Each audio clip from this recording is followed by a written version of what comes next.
अस्सलाम वालेकुम। कैसे हैं आप लोग? आज ओ लेवल्स का पेपर हो गया।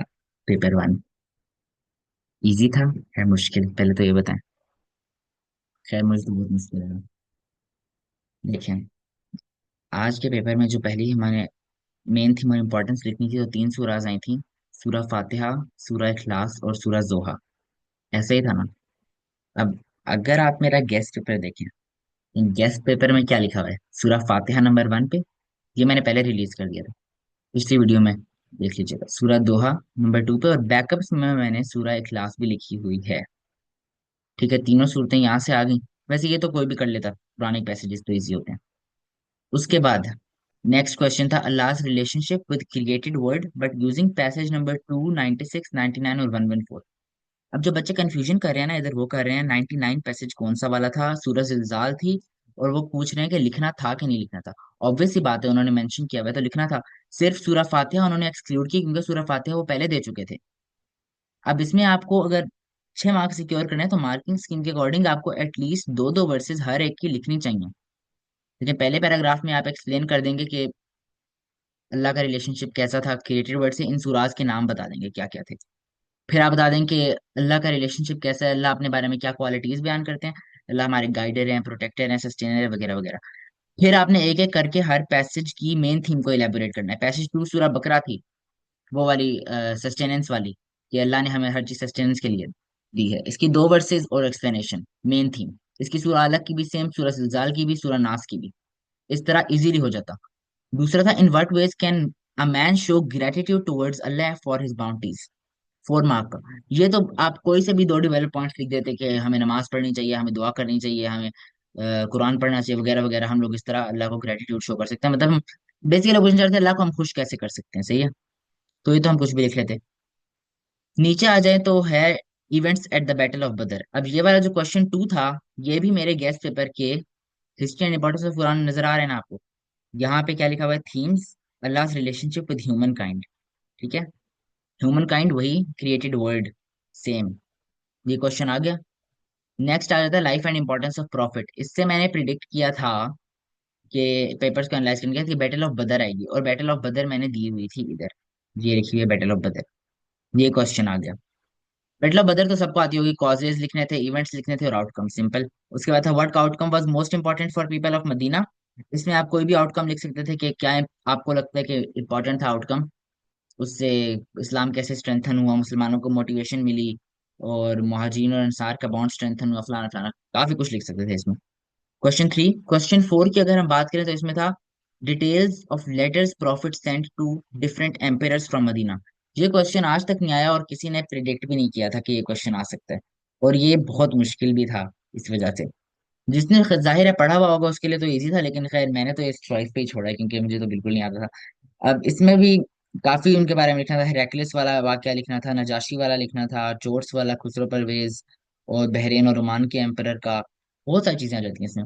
इसको जो जिसने पढ़ा हुआ था वो इसको इजीली अटेम्प्ट कर सकता है, लेकिन जिसने नहीं, और मोस्टली बच्चों ने ये छोड़ा है, और बच्चों को समझ नहीं आता वो क्या लिखें इसमें। ये क्वेश्चन मेरे गेस्ट पेपर में नहीं था, रेड से हाईलाइट हुआ है। लास्ट क्वेश्चन था given account of life of Salman Farsi and Abu Talib. Abu Talib भी देख लें यहाँ पे की फिगर्स में, हजरत अबू तालिब मेरे गेस्ट में था पड़ा। सलमान फारसी अलबत्ता नहीं था, और सलमान फारसी के बारे में आपको डिटेल्स पता होनी चाहिए थी, क्योंकि ये भी एक इंपॉर्टेंट पर्सनैलिटी है। और दोनों का जिसने लिखा होगा जाहिर है उसे तो इजीली 9 या 10 9 नंबर मिल सकते हैं, 8 नंबर लेवल 4। लेकिन अगर आपने एक का भी लिखा ना, अबू तालिब का फॉर एग्जाम्पल, आपने बहुत अच्छा लिख दिया, तो भी लेवल 3 7 या लेवल 3 6 आपको इजीली मिल सकते हैं। तो इसमें टेंशन लेने की जरूरत नहीं है। पेपर इतना डिफिकल्ट नहीं था जितना सोच रहे थे अक्सर लोग। इजी था। सलमान फारसी के बारे में आपको उसकी कन्वर्जन कैसे हुई, उसकी कन्वर्जन का पहले पूरा वाक्य, उसने प्रॉफिट और टेस्ट कैसे किया, वो वाले 3 एग्जाम्पल्स। और सलमान फारसी का अब क्वेश्चन था गिवन अकाउंट ऑफ लाइव्स, उन्होंने ये नहीं कहा during the life time of profit. तो सलमान फारसी का जो थोड़ा सा आगे बातें थी कि उनकी डेथ कैसे हुई, वो वाला वाक्य भी आपने इन्वॉल्व करना था सलमान फारसी का, प्रॉफिट की डेथ के बाद। और वो 80 ईयर्स की एज में फौत हुए तो वो भी लिखना था।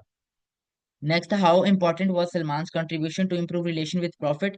इसमें हजरत सलमान के बारे में आपने डिटेल से बता देना था, उनका प्रॉफिट के साथ क्या रिलेशन था। तो ओवरऑल अगर देखा जाए तो मेरा गेस तो लगा 60 to 70, 70 to 80% कह सकते हैं। सिर्फ और सिर्फ ये वाला क्वेश्चन, वो भी आप लोग चॉइस पे छोड़ सकते थे, वो और सलमान फारसी में आया। बाकी तो सारे मतलब सूराज भी आ गई, क्रिएटेड वर्ल्ड भी, इवेंट्स ऑफ बदर भी, और बुदाले भी। आपका पेपर कैसा हुआ इसको मुझे कमेंट्स में जरूर बताएं। और मुझे तो खैर लगता है इस साल का थ्रेशोल्ड काफी नीचे जाएगा, क्योंकि बहुत बच्चों ने क्वेश्चन 2 में भी बहुत गलतियां की हैं। कुछ ने इसमें सूरह फातिहा लिख दी है साथ मिला के, उनको समझ नहीं आई। कुछ ने सूरह ज़िलज़ाल लिखी ही नहीं है। और इसके अलावा बैटल ऑफ बदर तो सबका ही ठीक हो गया था। बैटल ऑफ बदर सबका ठीक हो गया था।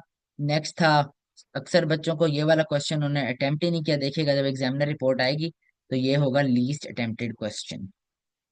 उसके बाद नेक्स्ट था हजरत सलमान फारसी। इसके बारे में भी बच्चों को, कुछ को नहीं पता था, कुछ को पता था। तो ओवरऑल मतलब मुझे लगता है कि इसका जो थ्रेशोल्ड हो सकता है वो 25 to 30 के दरमियान होगा इसका ए। तो परेशान होने की कोई जरूरत नहीं है, क्योंकि सबका एग्जाम ही ऐसा हुआ है, और इजीली इसमें आपके अच्छे नंबर आ जाएंगे। फर्क करें आपने ये भी लिखा हो तो आपको 6 नंबर तो इसमें मिल जाएंगे। अब last relationship with created word में भी आपको 7 तो मिल ही सकते हैं। But how can man show gratitude towards God, 4 नहीं तो चलें 3 तो मिल जाएंगे इसमें भी। बैटल ऑफ बदर तो सबको अच्छी तरह आती होगी, 8 लगा लें। हाउ इम्पोर्टेंट, इसमें लगा लें 3 ही लगा लें। ये वाला क्वेश्चन अगर ना छोड़ा जाए और बच्चों ने किया हो तो चलें 5 लगा लें। और यहाँ पे जो है इसके भी 2 नंबर लगा लें। यहाँ सलमान फारसी और अबू तालिब इसमें भी आप लोग 7 लगा लें, और यहाँ पे 3 लगा लें। देखें ये कितने बन रहे हैं, ये बन रहे हैं 10, ये बन रहे हैं 7, ये बन रहे हैं 11, और ये भी बन रहे हैं 10। अब अगर ओवरऑल देखें तो इसने 3 क्वेश्चन अटैम्प्ट किया, क्वेश्चन 2, क्वेश्चन 3, क्वेश्चन 5। तो उसके आ सकते हैं 10, 10, 20, 30, 11 और 7, 6। तो मतलब 31 और 30,